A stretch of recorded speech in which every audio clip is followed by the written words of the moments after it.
Well, guys, we're talking about the drama categories at the Emmys, which will be occurring in 4 days. Let's start with Best Supporting Actress, which I think is... I think a lot of these drama categories are pretty wide open, and you can see them go in a couple of different directions. No? Am I wrong, Libby? I mean, a couple, I guess. I mean, yeah. I don't know if there's a lot. There's no lock here like Regina King in Watchmen. That's what I'll say. Like, there's nothing like that. You're absolutely right. But for Best Supporting Actress, right now, Ben, you have Helena Bonham Carter from The Crown at the top of your list. In your could win, you have Sarah Snook from Succession, which is actually Libby's pick. Other potential contenders are last year's winner, Julie Garner for Ozark, Meryl Streep, who seemingly wins everything, and then, Laura Dern, Thandie Newton, dark horses, outsiders. But what do you guys think about this category? What do you think about the Helena Bonham Carter versus Sarah Snook? As soon as Helena Bonham Carter was confirmed for The Crown, this was 85% locked up, I would say. I don't think she did any press for it, like any Emmys press. I don't think she's talked to anyone. I'm not even sure if she's in the United States, but she is just sort of that force of nature that every time she's on screen, on film, she's doing something so interesting and she's so well respected. And I think they really like to encourage her to stop doing Tim Burton projects. So, the smart money's probably still on Helena Bonham Carter, but at the same time, and this is my problem with The Crown and a lot of these drama categories, who is talking about The Crown? It feels like whenever we're talking about The Crown, we're talking about The Crown several seasons from now and how excited we are to get to that point when that cast arrives. And that's feels a little problematic for a show that knows it's going to end in the nearish future, but also can't decide which season it's going to end with and goes back and forth. And it's just, it doesn't feel as strong as it has previously. It doesn't feel as much of a lock as it has previously. But also, as you said in this category, there is no lock. Meryl Streep could absolutely win this. Helena Bonham Carter could absolutely win this. No questions asked. Julia Garner could maybe win this. I don't know. But for my money, I put it on Sarah Snook. She's the most high-profile actress on that show. The most front and center female performance on the show. This season really elevated her character.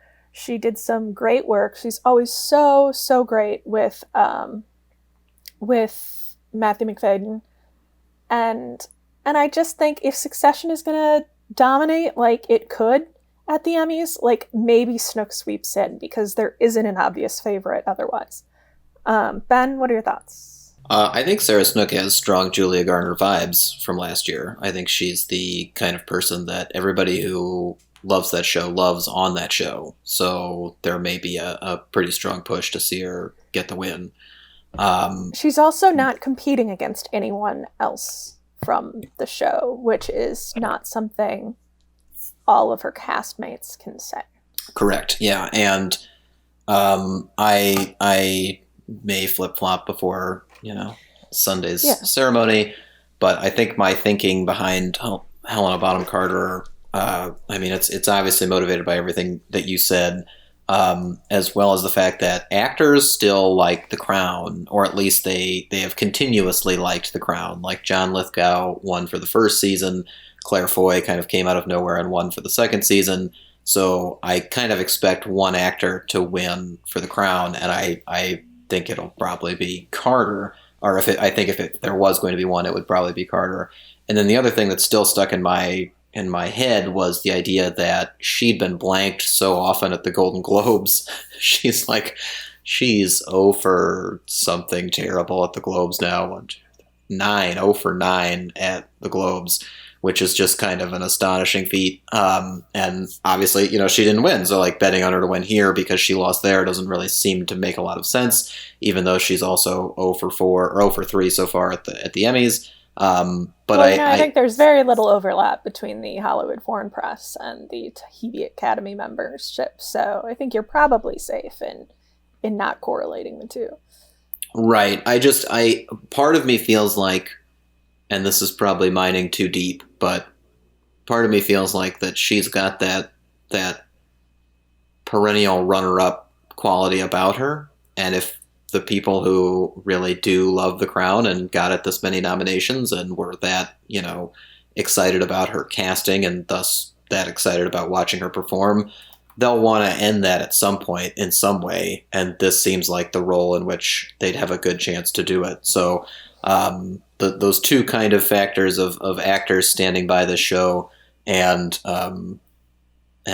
Carter kind of needing a win have me edge toward her at the moment. But yeah, again, the Julia Garner energy is behind Snook, weirdly enough, even though Julia Garner is nominated. Speaking of actor factors. Oh my God. That's what Ben said. Name. At the SAGs, was Succession not eligible this past SAG? The fact that... No, it was. Yeah. Was that... I have a piece I can send you about it. I think I remember that. That's why I'm like, is that a huge concern here? Maybe not huge, but it was a significant concern to me until the nominations came out and they got 9 acting nominations. The nominations cleared everything up. Remember, Libby? We knew that once the nominations came out, we'd understand everything. It did provide some clarity. The thing about Succession is that I honestly don't know what drama series the actors would prefer right now. I mean, The Crown only got the its 2 main women nominated in acting this year. I'm trying to look at the other contenders. Ozark is there.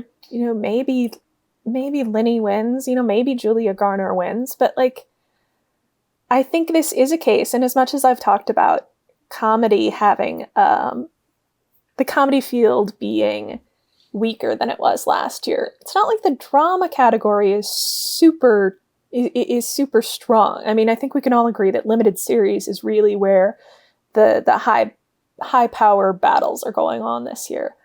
And to a certain extent, when you're talking about the enthusiasm quotient, I just think, if not Succession, then what? And I haven't come up with a satisfactory answer yet. No, that makes sense. I just think I was... Oh, it's baffling. Yeah, I think that SAG omission was, if it's worrisome or not, but the fact that the nominations came and the amount they did makes sense. Since we're talking about Succession and sort of the omission at the SAGs and how that might have been reversed, let's talk about Best Supporting Actor, where you both have Kieran Culkin from Succession winning this. Ben, in your could win, you have, who I have picked, who Rubeman has picked, Billy Crudup from The Morning Show. But your should win, Ben, is Matthew McFadyen from Succession. In whichever order you choose to answer these questions, why should Matthew McFadyen win? And why would you be upset if Billy Crudup did win? Oh, God. I mean, Matthew McFadyen should win because, well, there's 6 million reasons. I mean, every quote from the show, I'd say half of them are from Matthew McFadyen or responding to something Matthew McFadyen did. I'd also argue that this role is extraordinarily different from 90% of the roles that Matthew has done so incredibly well in the past. So to see him succeed so highly in such a departure, as well as a departure from, who we know him to be during interviews. So I just am in such admiration of everything that he does, because there is a level of specificity to it, a level of humanity to it, and both of those things are integral to a show that kind of deconstructs a lot of that, where it's about inhuman people, and it's shot in this way that's just kind of going all over the place, and there's a cinema verite element to it, but really it's just panic. So no, I love Matthew. I would really love to see him win this. Billy Crudup should not win because he is almost the opposite. He's almost distilling everything that he's ever done in past roles into a kind of vaguely written character who succeeds on the idea that that he's charming, that in the end he's good enough for you to root for, but there's really no backbone to him. There's nothing we know about this person. There's no backstory. There's nothing grounded in him. Like, he is just kind of a person in the corner who can do whatever you need him to do to facilitate the plot. And to me, that makes him a rather uninteresting character. And the performance is better for elevating that, but I don't feel like Billy is doing anything that he hasn't done before. So, lastly, I'll just say that I have no confidence in my prediction. So taking the critical element aside and just talking about who's actually going to win, I would love to see Kieran Culkin win this. I think he does a fantastic job as well, for many different reasons than what I just described with Matthew. But I have a real hard time imagining him winning. It's just one of those things in my head where I just have a hard time. I mean, he's not going to take the stage this year, but seeing him hold an Emmy even just seems like a bridge too far in some regards. So I might panic and prepare for the worst and expect the ill-founded Billy Crudup is amazing in the morning show narrative to take this. But Libby, please explain why Kieran is going to win. Please help me imagine this. Here's the thing. First of all, I agree completely. I have no idea who's going to win this category. No one has really emerged as the front runner. And when you look at the odds on Gold Derby, it really feels like the people voting there were just like, Kieran Culkin? Maybe he's the guy? Crudup, I mean, if you look back at Crudup's, and we were talking about this before we started filming, Crudup's narrative as to him being kind of a powerhouse in this category comes off of one Critics' Choice win, 9-10 months ago. And that's the thing about the Emmy race, is because there are no precursors, there's no, and in this year especially, there's no tea leaves to be read, to try and distill what might be going through people's heads.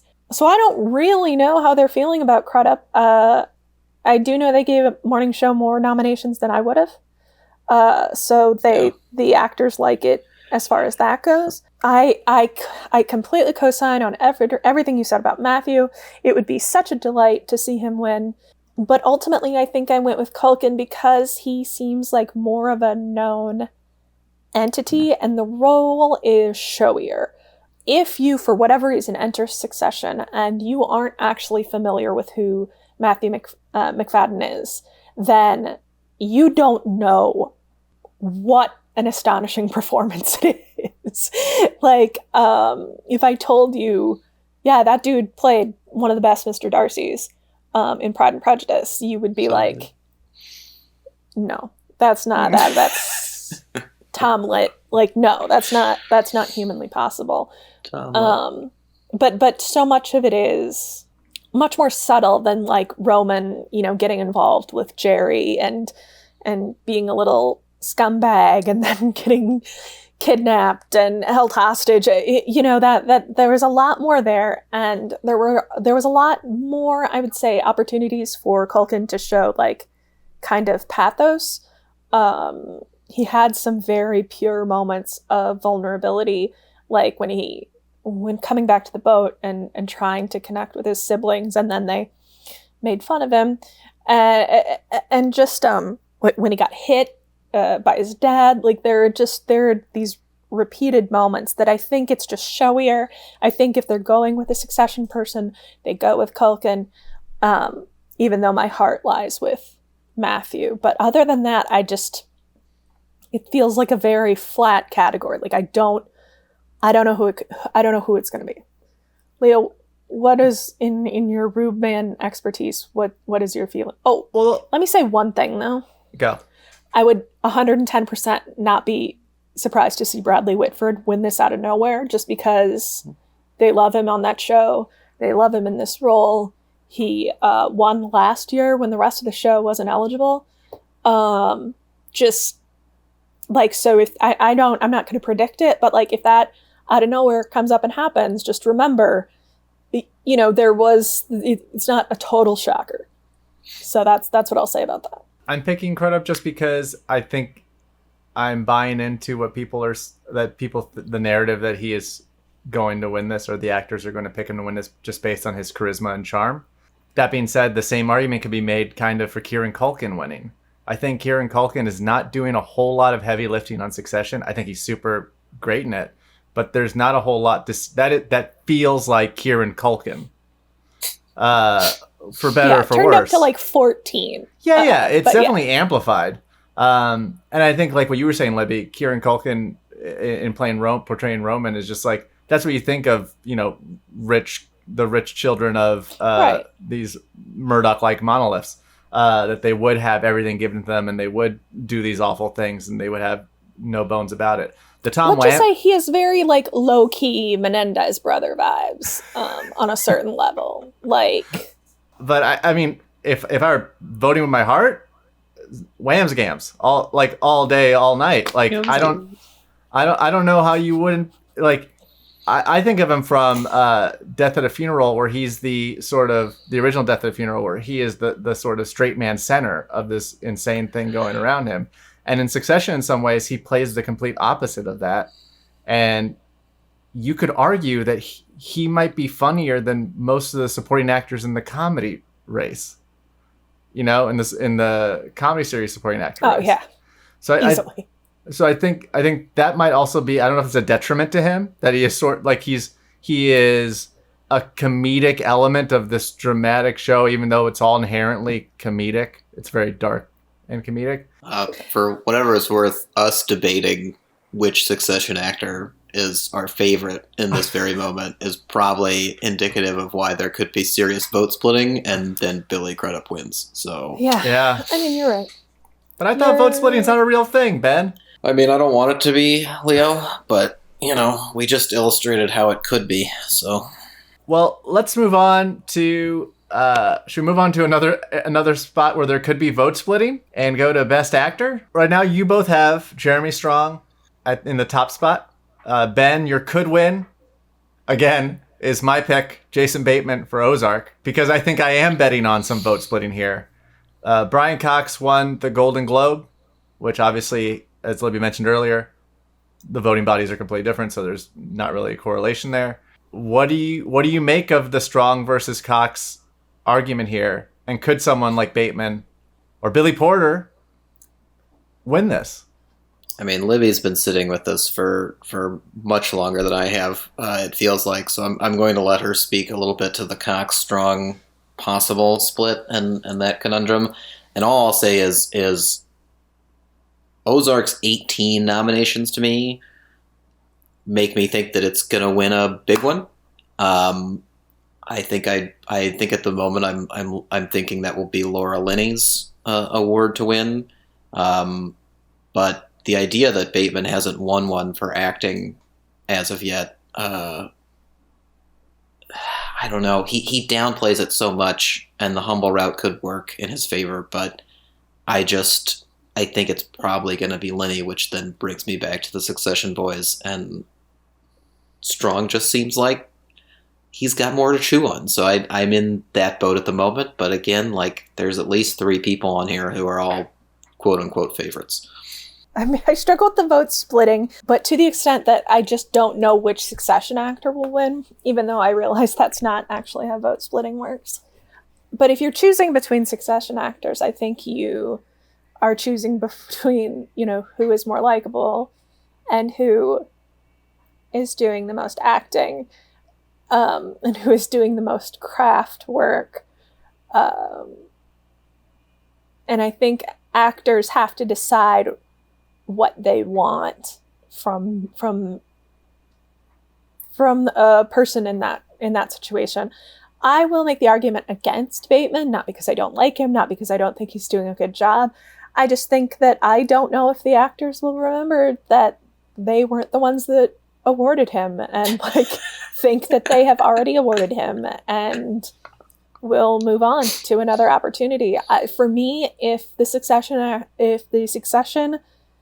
actors split, I see Billy Porter winning again. I just think there is a lot of love for Pose, and not that you would know from the nominations, but Pose is very well respected, and while it is disappointing that the actors can't get their shit together and nominate actual trans actresses from the show, I do think that a lot of people see Porter as sort of the stand-in for the series altogether. So if they want to be like, yes, we still appreciate that Pose exists, that it's here, I think Porter gets enough votes in that scenario where he wins. But, those four are really the only ones I think that have a legitimate shot at this. Now watch Sterling K. Brown win. Well, Ben, you kind of hinted at this earlier. Your pick for Best Actress, you're saying that where Ozark picks up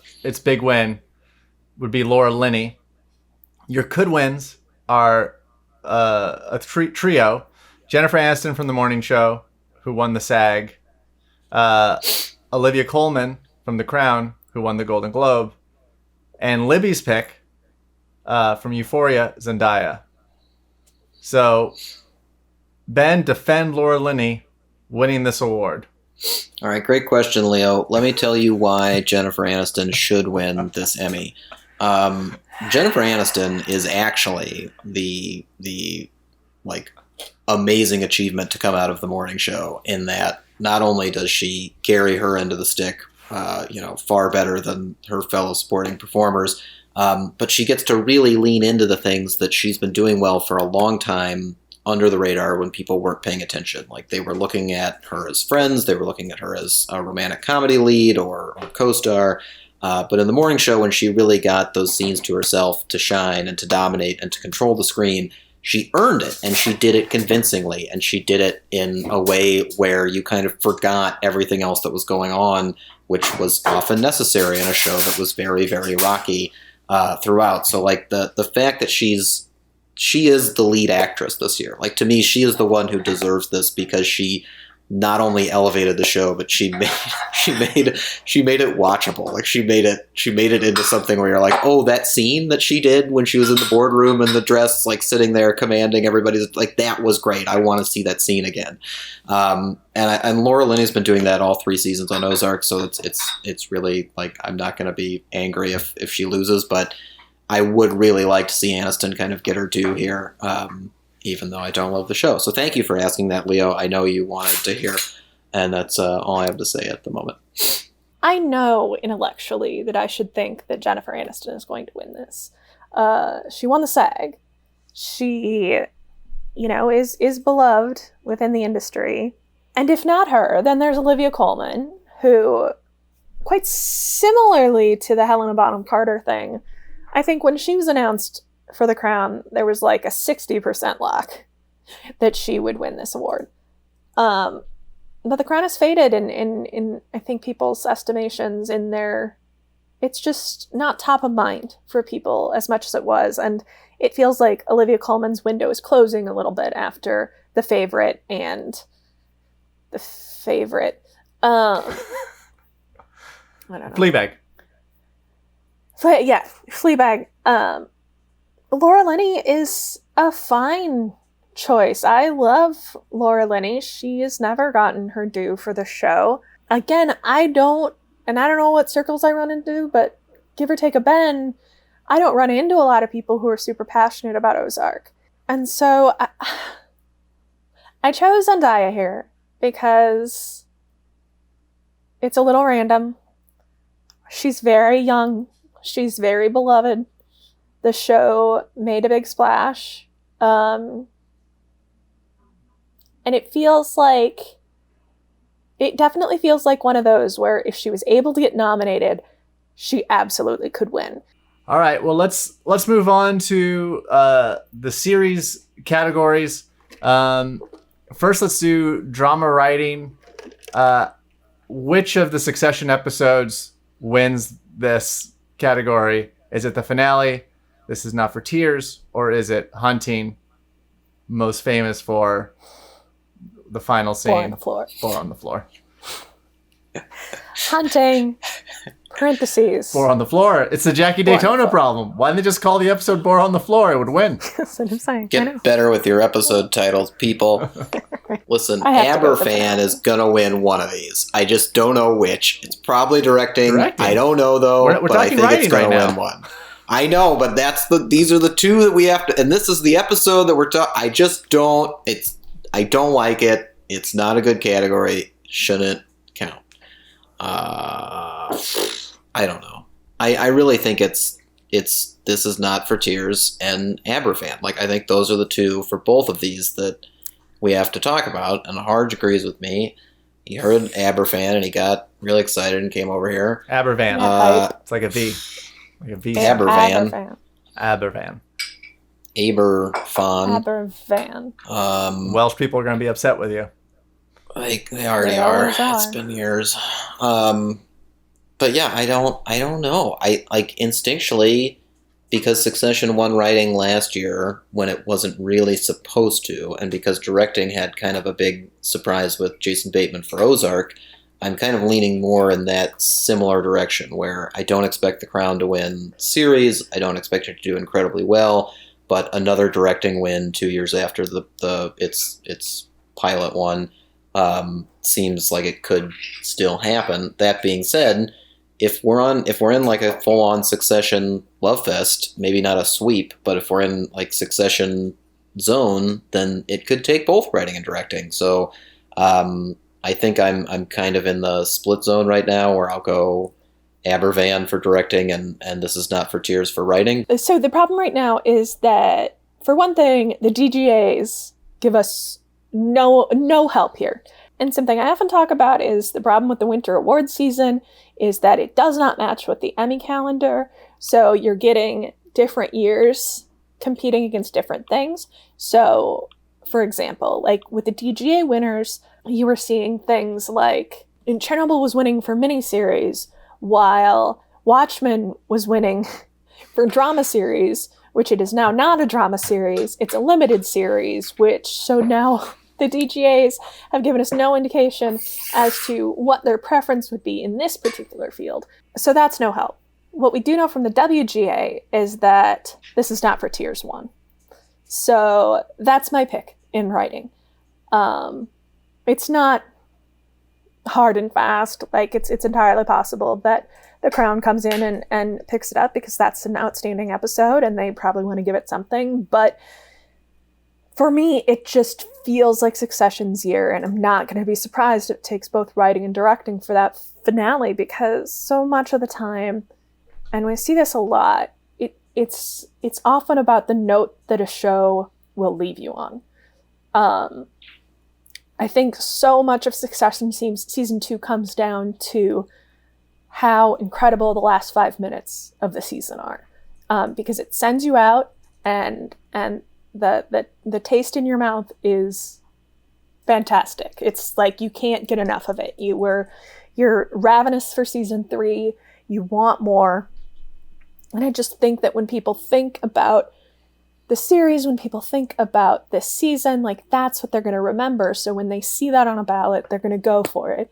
Ben, I think all your arguments are totally sound. What I will say is that at DGA, it was 2 Watchmen episodes nominated. It was 2 Game of Thrones episodes nominated. And then it was the season 2 finale of Succession. If that gives you any indication of where the director's hearts might be. And, I just... That's where my gut is right now. Yeah. That's maybe just what I'm hoping for. But, So, Jesse Armstrong for writing, Mark Mylod for directing, This Is Not for Tears, Succession. I should also note, I made a mistake earlier. Hunting is only nominated in directing and not in writing. Oh, yeah. They only submitted. Yeah. I mean, I think it's a lock. I almost think it's a lock for writing. I think the question is, essentially the thing that Ben mentioned, is that Aberfan episode enough to put it over the top of This Is Not for Tears? Otherwise, I think it sweeps the categories like you have it, Libby. Well, speaking of a potential Succession sweep in writing and directing in drama series, is this literally the category with the least drama. Ben, you have Succession. Libby, you have Succession. I have Succession.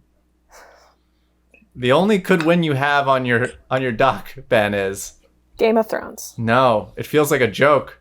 The Mandalorian.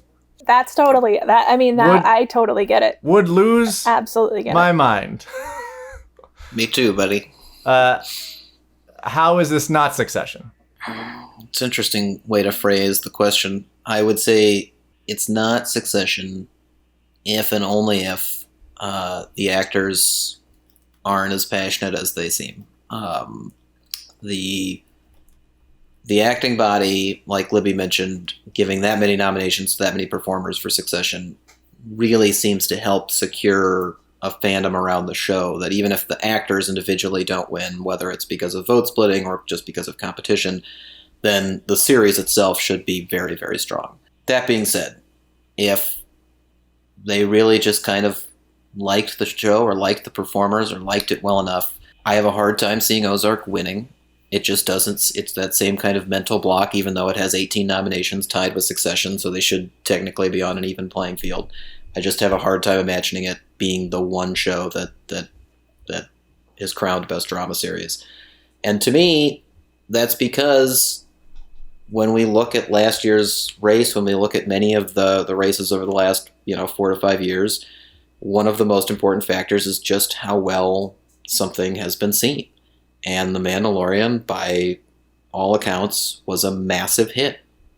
And it got 15 nominations, which is a huge total, even if most of them came in the creative arts categories and the craft categories. But that is the biggest, below the line, and craftspeople do make up the largest voting body. I mean, collectively, as opposed to like the actors, just the actors are the biggest solitary, but there's far more below the line voters than there are above the line. Is that correct, Ben? Yeah, no, yeah, absolutely. And it's weird to talk about it because, so often we talk about the actors being the biggest because I know. We're looking at individual things. But yeah, when you're looking at kind of just a collective, it's important to remember that. But it's also important to remember that, the actors may not have responded to a performance or a performance by Pedro Pascal who's behind a helmet the whole time, but that doesn't mean they didn't love the show. And the show, coming out kind of before the pandemic hit, but still being viewed throughout the pandemic and building all of that buzz and having Disney behind it and becoming kind of the new representative of Star Wars, like the healthy, positive version of this big beloved franchise that's now, a part of the TV universe in a way that it hasn't been before. Again, like a lot of people could respond to this. It could be that same kind of thing of like, instead of just being like, well, what's the best show?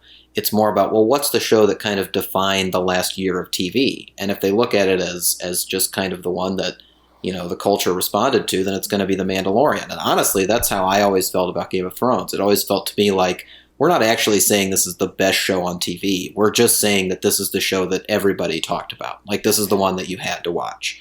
When did Outstanding Drama Series turn into the TCA's Program of the Year?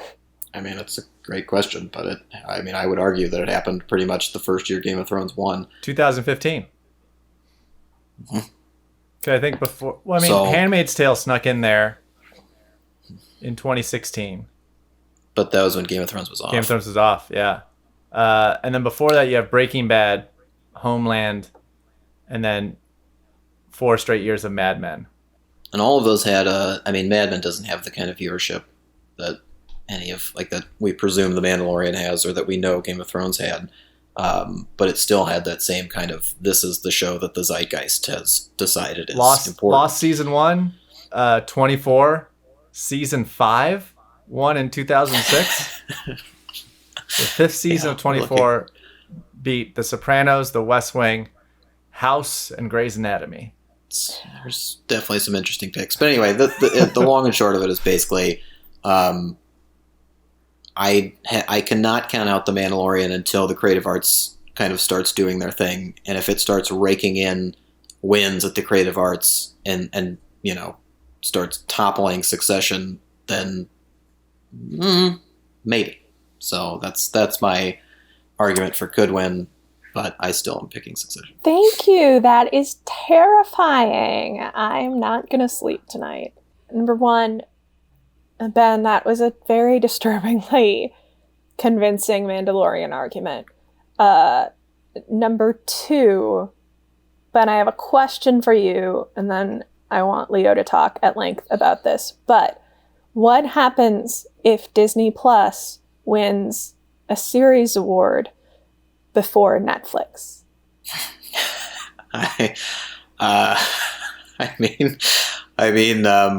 The simple answer would have been we'd see serious turnover within the Netflix executive and awards departments, but that's already happened.